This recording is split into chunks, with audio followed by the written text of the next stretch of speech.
नमस्कार, स्वागत है आप सभी का।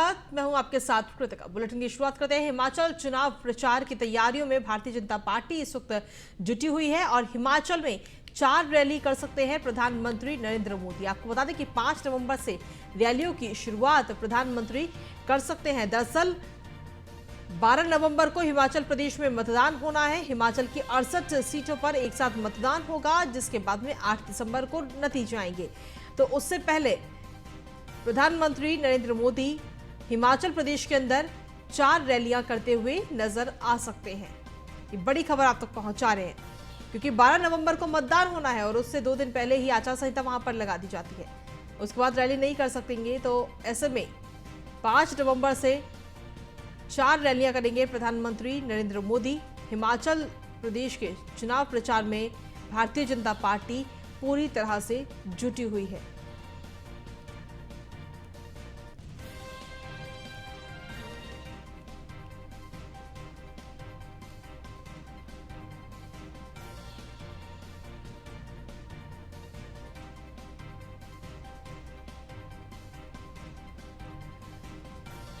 तो बड़ी खबर आप तक पहुंचा रहे हैं। 5 नवंबर से रैलियों की शुरुआत कर सकते हैं प्रधानमंत्री नरेंद्र मोदी। बता दें कि 12 नवंबर को हिमाचल प्रदेश में विधानसभा का चुनाव है, मतदान होगा उस दिन और उसके बाद में दिसंबर में नतीजे आएंगे। 8 दिसंबर को नतीजे आएंगे हिमाचल प्रदेश के। तो ऐसे में प्रधानमंत्री नरेंद्र मोदी खुद स्टार प्रचारक के तौर पर वहां पर चुनाव प्रचार करते हुए नजर आएंगे। और जानकारी मिली है कि 4 रैलियां प्रधानमंत्री नरेंद्र मोदी कर सकते हैं। हिमाचल प्रदेश के अंदर 4 रैली कर सकते हैं प्रधानमंत्री मोदी। 5 नवंबर से रैलियों की शुरुआत कर सकते हैं प्रधानमंत्री।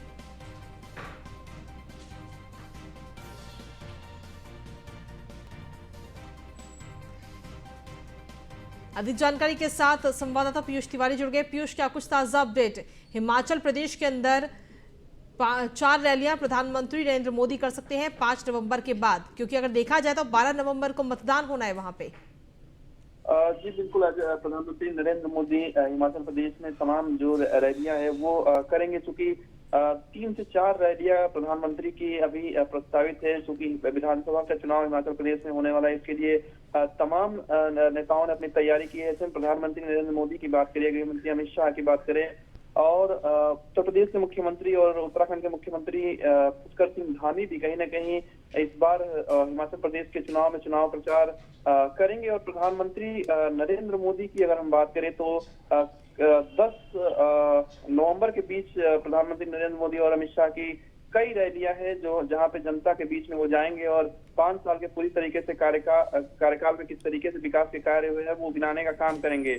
सबसे बड़ी बात है कि एक जो चुनावी रैली है मंडी, एक कांगड़ा, एक शिमला और तमाम संसदीय क्षेत्र में ये रैलियां हो सकती है। इसके अलावा अमित शाह भी 4 रैलियां करेंगे और चारों संसदीय क्षेत्रों में एक रैलियां करेंगे। अब तक सबसे बड़ी बात है कि अब तक जो इन्होंने एक ही चुनावी रैली जो कि सिरमौर जिला में की है। इसके साथ ही अगर हम बात करें तो भारतीय जनता पार्टी के राष्ट्रीय अध्यक्ष जेपी नड्डा भी चुनाव प्रचार को उधार देंगे। वो 20 से 25 चुनावी रैलियों को हिमाचल प्रदेश में कर सकते हैं। अनुराग ठाकुर चूंकि वहीं से आते हैं तो केंद्रीय मंत्री अनुराग ठाकुर और केंद्र से अन्य केंद्रीय मंत्री भी हिमाचल प्रदेश जाएंगे और वहां पे चुनाव प्रचार करेंगे। ऐसे में प्रधानमंत्री नरेंद्र मोदी का जो रैलियां प्रधानमंत्री करेंगे, 3 से 4 रैली प्रधानमंत्री नरेंद्र मोदी वहां पे कर सकते हैं, जनता से रूबरू होंगे। और जब भी प्रधानमंत्री नरेंद्र मोदी रैली करते हैं या जनसभा को संबोधित करते हैं तो उसको भव्य बनाने की तैयारी जो है वहां के तमाम जो नेता है वो करते हैं। और हिमाचल प्रदेश में भी पूरी तरीके से तैयारी कर ली गई है कि किन किन तारीखों को प्रधानमंत्री वहां पे रैली करेंगे। हालांकि अभी आधिकारिक तौर पे प्रधानमंत्री की किसी भी तारीख की जो घोषणा है वो अभी नहीं हुई है। जी चलिए, शुक्रिया तमाम जानकारी देने के लिए पीयूष।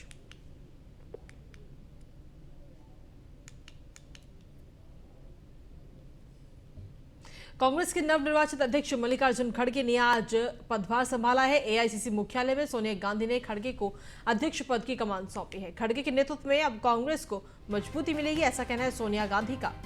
पदभार संभालने के बाद मल्लिकार्जुन खड़गे ने कहा कि कांग्रेस देश के लिए समर्पित हो और पार्टी के सभी नेता और कार्यकर्ता मिलकर एक साथ काम करेंगे।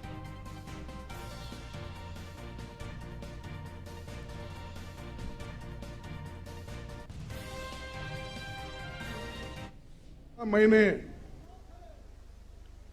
1969 में ब्लॉक कांग्रेस कमेटी के अध्यक्ष के रूप में शुरू की थी, उसे आपने आज इस मुकाम पर मुझे पहुंचाया है। जिस महान राजनीतिक दल का नेतृत्व महात्मा गांधी जी, पंडित जवाहरलाल नेहरू जी, सुभाष चंद्र बोस जी, सरदार पटेल जी, मौलाना आजाद जी, बाबू जगजीवन राम जी, इंदिरा गांधी जी और राजीव गांधी जी ने किया हो, उस जिम्मेवारी को संभालना मेरे लिए सौभाग्य और गौरव की बात है।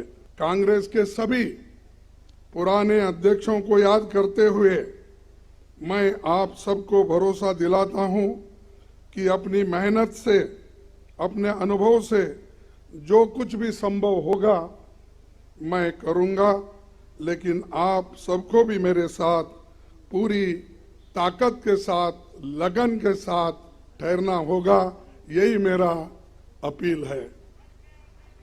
आज इस अवसर पर कांग्रेस के करोड़ों कार्यकर्ता की तरफ से श्रीमती सोनिया गांधी जी के बहुमूल्य योगदान के प्रति हृदय से आदर, सम्मान और आभार व्यक्त करना चाहूंगा। मुझे याद आता है 15 जनवरी 1998 का दिन, जब बेंगलुरु के नेशनल हाई स्कूल मैदान में आपने अपनी पहली जनसभा में कहा था कि मैं कर्नाटक से राजनीति की दीक्षा ले रही हूं। तब से आपने रात दिन निस्वार्थ मेहनत कर कांग्रेस को संभाला है। सोनिया जी हमेशा सच्चाई के राह पर चलती रही। सिर्फ सत्ता के लिए राजनीति करने वालों के इस दौर में त्याग की जो मिसाल उन्होंने कायम की है, उसका कोई दूसरा उदाहरण मिलना मुश्किल है। उनके नेतृत्व में ही 2 बार यूपीए की सरकार बनी। जो वहीं मल्लिकार्जुन खड़गे के अध्यक्ष बनने पर कांग्रेस की पूर्व अध्यक्ष सोनिया गांधी ने बधाई दी और क्या कुछ कहा उन्होंने, वो आपको सुनवाते हैं। हमारे नए पार्टी अध्यक्ष खड़गे जी को हृदय से बधाई देती हूँ। मैं बहुत प्रसन्न हूँ। सच कहूँ तो बड़ी राहत महसूस कर रही हूँ।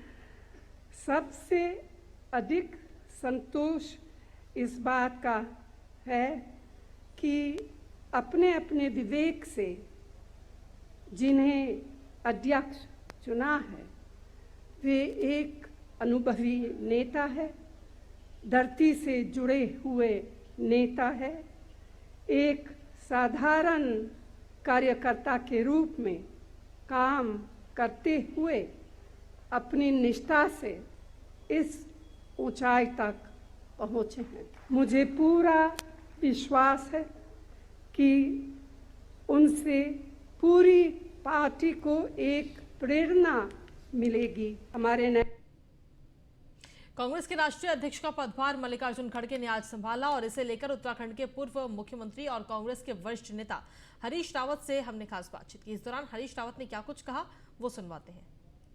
बातचीत करने के लिए उत्तराखंड के पूर्व हरीश रावत जी है। सर, आज पूरी तरीके से मल्लिकार्जुन खड़गे जी को कमान सौंप दी गई है, किस तरीके से देखते हैं? आपको लगता है कि जो जिम्मेवारी सौंपी गई है उसको पूरी तरीके से निर्वहन कर पाएंगे मल्लिकार्जुन जी? बिल्कुल कर पाएंगे। एक 55 साल के करीब का संगठन का अनुभव लेकर के और शासन का भी अनुभव लेकर के, सार्वजनिक जीवन का अनुभव के साथ जो है वो इस पद पर पहुँचे हैं और एक कुशल शिल्पी हैं। हमारे पास राहुल गांधी जी जैसा व्यक्तित्व है, सोनिया जी जैसा आभामयी प्रकाशमान आशीर्वाद देने वाला व्यक्तित्व है, तो उनके परिश्रम को समेटने वाली एक कुशल शिल्पी के रूप में संगठन को ढालने का, आगे बढ़ाने का काम मल्लिकार्जुन खड़गे करेंगे और सब उनके साथ सारी कांग्रेस मिलकर के काम करेगी।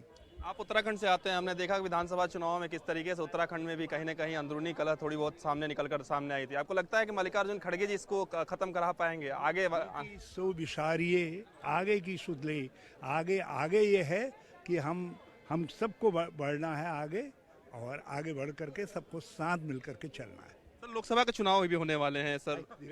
धन्यवाद सर। तो ये थे हमारे साथ उत्तराखंड के पूर्व मुख्यमंत्री हरीश रावत जी, जिनका साफ तौर पे कहना है कि बीती बातों को भूल जाना चाहिए और निश्चित तौर पे मल्लिकार्जुन खड़गे जी के नेतृत्व में कहीं ना कहीं कांग्रेस पार्टी मजबूत होगी। वीडियो जर्नलिस्ट हिमांशु के साथ पीयूष तिवारी, नई दिल्ली।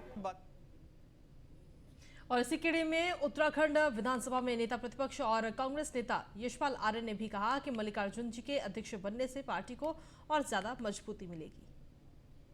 हमारे साथ बातचीत करने के लिए उत्तराखंड में नेता प्रतिपक्ष यशपाल आर्य जी हैं। सर, कांग्रेस पार्टी के नए अध्यक्ष के का पदभार आज मल्लिकार्जुन खड़गे जी ने ग्रहण किया है। आप क्या मानते हैं, कितनी चुनौतियां खासतौर पर मल्लिकार्जुन खड़गे जी के लिए और कांग्रेस पार्टी के लिए? देखिए, आज का दिन बहुत ही महत्वपूर्ण भी है और अद्भुत क्षण भी हैं।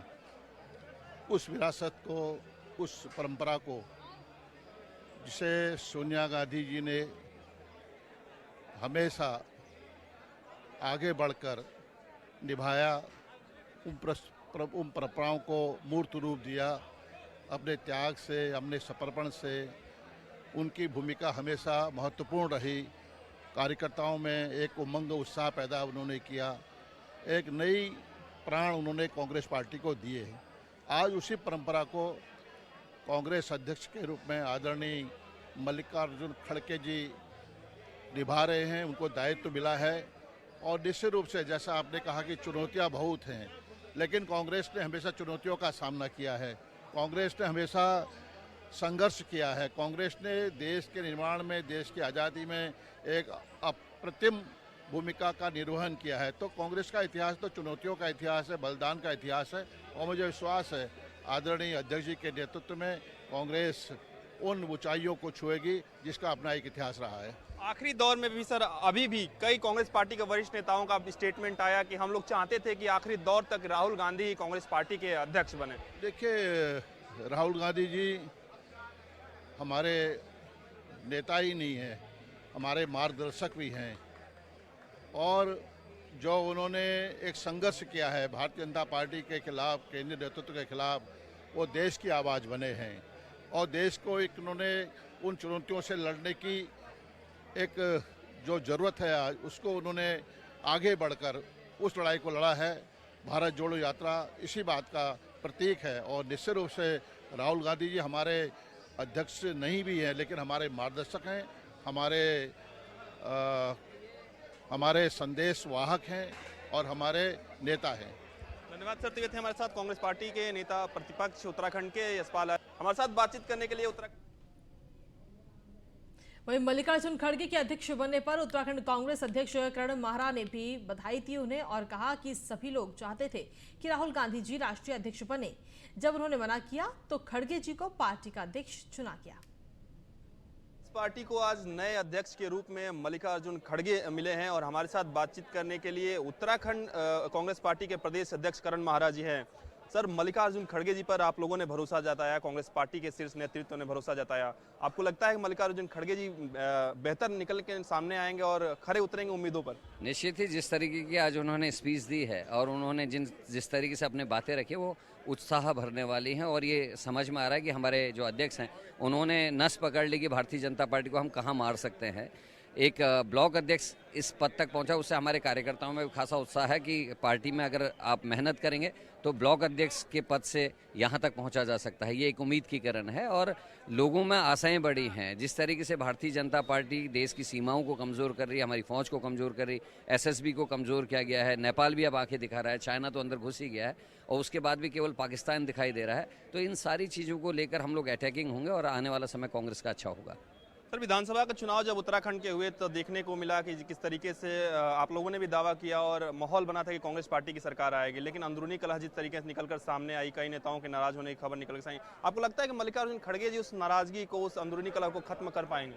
निश्चित ही आने वाला समय अच्छा होगा। हमारे लिए भी एक चैलेंज कि हम गुटबाजी जो दिखी थी चुनाव में उसको ना होने दें, और उसमें थोड़ा समय ज़रूर लगेगा, लेकिन हमको लगता है हम कामयाब होंगे और आने वाले समय में एक अच्छा स्वरूप आपको उत्तराखंड में दिखाई देगा। आखिरी सवाल रहेगा सर, मल्लिकार्जुन खड़गे जी का अग्नि परीक्षा कहीं ना कहीं इन 2 विधानसभा चुनाव में होने जा रहा है। हिमाचल के चुनाव नज़दीक है, गुजरात के चुनाव नज़दीक है, और लोकसभा के चुनाव भी अब 2024 में होने वाले हैं।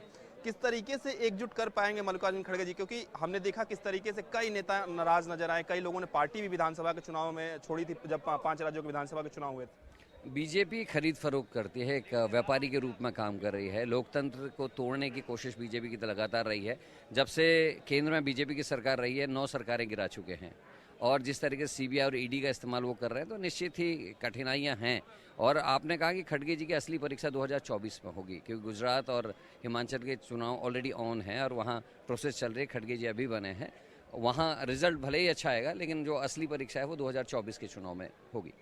बिल्कुल, तो ये थे हमारे साथ उत्तराखंड के प्रदेश अध्यक्ष कांग्रेस के करण महाराज जी, जिनका साफ तौर पे कहना है कि जो खड़गे जी की असली अग्नि परीक्षा है वो 2024 में होगी। निश्चित तौर पे वो इस पर खरे उतरेंगे। ब्रिजेश हिमांशु के साथ पीयूष तिवारी, नई दिल्ली। वहीं मल्लिकार्जुन खड़गे के पदभार संभालने पर यूपी कांग्रेस अध्यक्ष बृजलाल खाबड़ी ने भी कहा कि मल्लिकार्जुन खड़गे के नेतृत्व में कांग्रेस पार्टी और मजबूत होगी। उत्तर प्रदेश में सबसे ज्यादा सीटें लोकसभा की सीटें हैं और 2024 में कांग्रेस की सरकार बनेगी और इसकी शुरुआत उत्तर प्रदेश से होगी। उत्तर प्रदेश में कांग्रेस पार्टी सबसे ज्यादा सीटें लेकर आएगी।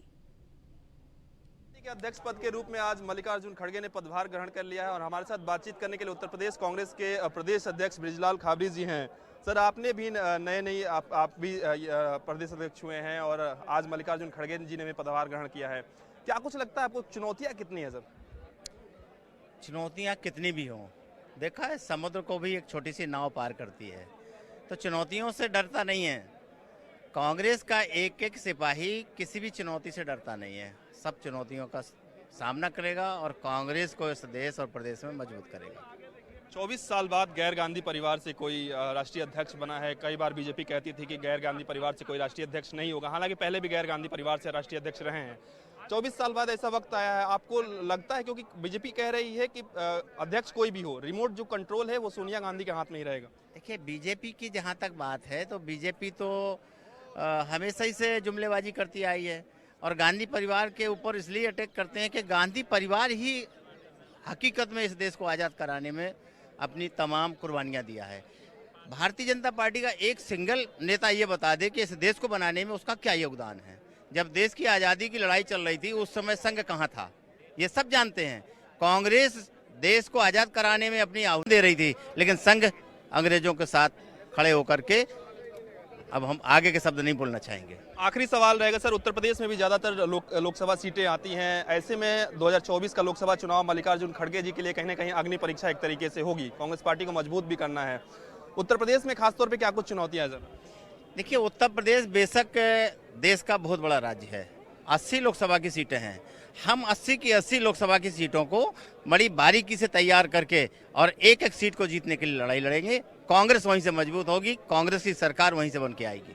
धन्यवाद सर। तो ये थे हमारे साथ उत्तर प्रदेश के प्रदेश अध्यक्ष बृजलाल खाबड़ी।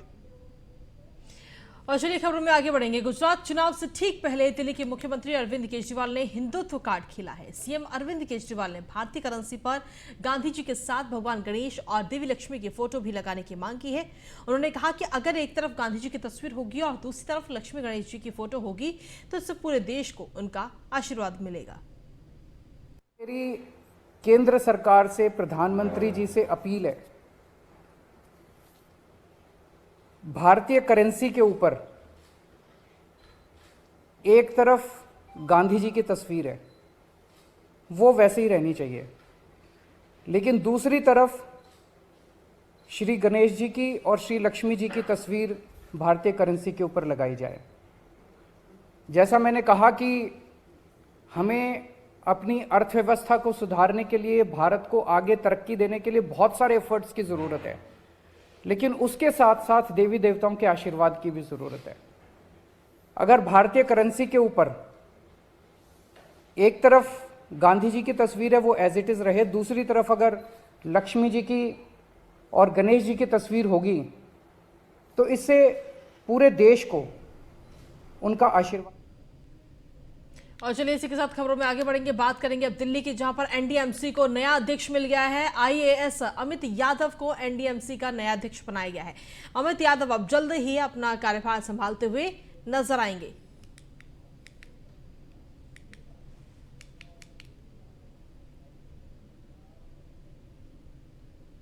और अब बात करेंगे बिहार की, जहां पर सीवान में देर रात 4 दुकानों में भीषण आग लग गई, जिसके बाद आग की चपेट में 4 दुकान पूरी तरह जलकर राख हो गई। साथ ही आग की चपेट में आने से दुकान का बिल्डिंग भी गिरकर ध्वस्त हो गया। बता दें कि आगजनी में 10 लाख रुपए से अधिक के सामान जलकर राख हो गया है, लेकिन आग कैसे लगी इसका अभी तक कोई पता नहीं चला है। हालांकि 6 घंटे तक कड़ी मशक्कत के बाद आग को काबू में किया गया। अग्निशमन की 4 गाड़ियां आग बुझाने में लगी थी, लेकिन 6 घंटे बाद भी आग पर काबू पाया गया। घटना सीवान जिले के जीरादेई के ठेपहा बाजार की बताई जा रही है।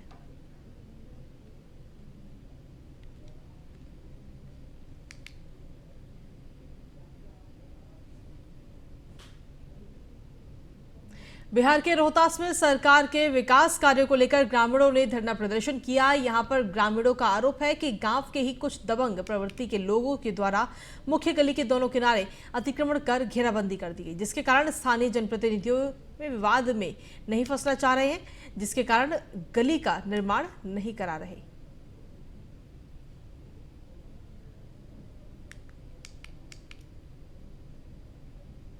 बिहार के भागलपुर में दीपावली के दिन देर शाम मौके पर भाई ने बहन का आपको बता दें कि उतार दिया, जब लोग दीपावली मौके पर दीपोत्सव मना रहे थे। पूरा मामला सजोर थाना क्षेत्र दासपुर पंचायत के चंद्रमा गांव का है, जहां 2 भाई और चाचा ने मिलकर एक 22 साल की शिवानी सोलंकी की गोली मारकर हत्या कर दी। दरअसल मृतका कुछ दिन पहले अपने प्रेमी के साथ भागकर देवघर में अंतर्जातीय विवाह कर ली थी और घर से अलग रह रही थी। दिवाली के मौके पर मां के द्वारा युवती को घर बुलाया गया था, जिसके बाद शिवानी सोलंकी के चाचा और चचेरे भाई ने उसकी हत्या कर दी। पूरे मामले को लेकर सिटी एसपी स्वर्ण प्रभात ने कहा कि केस दर्ज कर आरोपियों के खिलाफ कार्रवाई शुरू कर दी गई है, जबकि हत्याकांड में शामिल चाचा अभय सिंह को पुलिस ने गिरफ्तार भी कर लिया। मृतका के दोनों भाइयों की गिरफ्तारी के लिए पुलिस लगातार छापेमारी कर रही है। कल रात में करीब 12 बजे सजावर थाना अंतर्गत एक महिला की गोली मारकर हत्या कर दी गई थी और घटना में संलिप्त 3 लोगों में से 1 लोगों की गिरफ्तारी कल रात में ही कर ली गई थी। बाकी जो 2 अभियुक्त थे उनकी गिरफ्तारी के लिए हम लोग लगातार छापेमारी कर रहे हैं। क्या मामला लग रहा है सर? ये अभी तक जांच पड़ताल में पता चला है प्रेम प्रसंग का मामला है। महिला ने किसी दूसरी जाति के व्यक्ति के साथ शादी जाकर कर लिया था देवघर में, और इससे घर वाले काफ़ी नाराज़ थे और लगातार उनको धमकियां दे भी रहे थे और अंततः कल रात में उन्होंने गोली मारकर इनकी हत्या कर दी। मुख्य अभियुक्त साहिल सिंह का नाम आ रहा है, जो मृतिका का चचेरा भाई है, और इसमें मृतिका के चाचा इन्वॉल्व हैं और उनका अपना भाई भी इन्वॉल्व है, और इन लोगों को गिरफ्तारी के लिए हम लोग प्रयास कर रहे हैं। चाचा को गिरफ्तार कर लिया गया है, अभय कुमार सिंह को, और उसको आज न्यायिक हिरासत में भेजा जाएगा। कल रात में वहीं बिहार के सुपौल में एक अजीबोगरीब घटना सामने आई। यहां पर बताया जा रहा है कि नानी के अंतिम संस्कार में जाने से रोका तो 2 बेटों के साथ महिला ने जहरीला पदार्थ खा लिया, जिसके बाद तीनों की मौत हो गई। दीपावली के दिन पति के द्वारा जब पत्नी को नानी की मौत के बाद उनके अंतिम दर्शन को जाने से रोका गया तो महिला ने खुद भी जहर खा लिया और अपने ही 2 मासूम बेटों को भी जहर खिला दिया। इस घटना में महिला और उसके दोनों बेटों की मौत हो गई। घटना की सूचना पर सदर अस्पताल सुपौल पहुंचे मृतका के मायके वालों ने उसके ससुराल वालों पर ही मारपीट के बाद जहर खिलाकर मार देने का आरोप लगाया। फिलहाल पुलिस ने शव को कब्जे में लेकर पोस्टमार्टम के लिए भेज पूरे मामले की कार्रवाई में जुटी हुई है।